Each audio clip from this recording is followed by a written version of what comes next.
माझं नाव सत्यनारायण मंत्री. मी आयुर्वेदिकचं काम करतोय आणि यांचं नाव विचारू, गाव विचारू आणि यांना काय त्रास होतो. तुमचं नाव जोरात बोला. माझं लक्ष्मण साहेबराव ठोंबरे, राहणार कोळगाव. माझं गुडघ्याचा त्रास होता, चालता येत नव्हतं आणि असं बसता उठता येत नव्हतं. किती दिवसांनी गुडघ्याचा त्रास म्हणजे 15 दिवस झालं तर 3-4 दिवस औषध घेऊन मोकळं वाटायला, चालता यायले, फिरता यायले.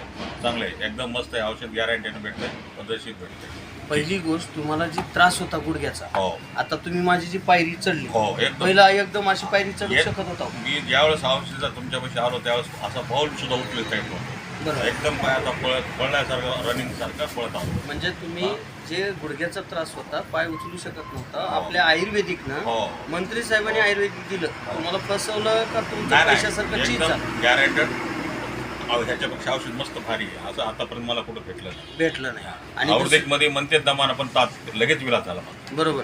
तिसरी गोष्ट, आता तुम्ही पायरी चढताना उडी मारली हो, आहे. हो. बरोबर आहे. आणि बरोबर. तुम्ही त्यांना बोललो सांगितलं, हो, पण, त्यांना पण बोललो, आणि ठीक आहे, चांगले औषध घ्या म्हणून. हे सुद्धा हे आयुर्वेदिक घेतल्यामुळं हो. तुम्हाला फरक पडलाय, बरं वाटायलंय. एकदम. आणि आज तुमचं जी पाय उचलत नव्हता, आज टकाटक चालू हो, आहे. एकदम चालू. मस्त, एकदम बरोबर. काम करता यायला, बसता यायला, उठता यायला. नाही तर आधी आलं नव्हतं, आधी मी परेशान जातो, हा. रडकून यायला माझा. अरे तर वा. तुम्ही ओळख केलं, बरोबर. या तुम्ही मोकळं होतात म्हणून घेतलं मी परेशान तुमच्या. बरोबर. राईट झालं मला. बरं, ठीक. हे जे आयुर्वेदिक तुम्ही अनुभव घेतला, हे अनुभवाचे बोल आहे. हो, बरोबर आहे. हो. दुसरी गोष्ट, तुम्ही असे भरपूर काही पेशंट आहेत, त्यांच्यासाठी काय संदेश देऊ शकता? काय नाही, ज्याला त्रास आहे काय आहे, त्यांनी इथे यावं, घ्यावं, औषध घ्यावं. चांगलं आहे. विश्वास ठेवा. विश्वास ठेवा, भरोसा आहे आणि खात्रीपूर्वक औषध भेटते. धन्यवाद. नमस्कार.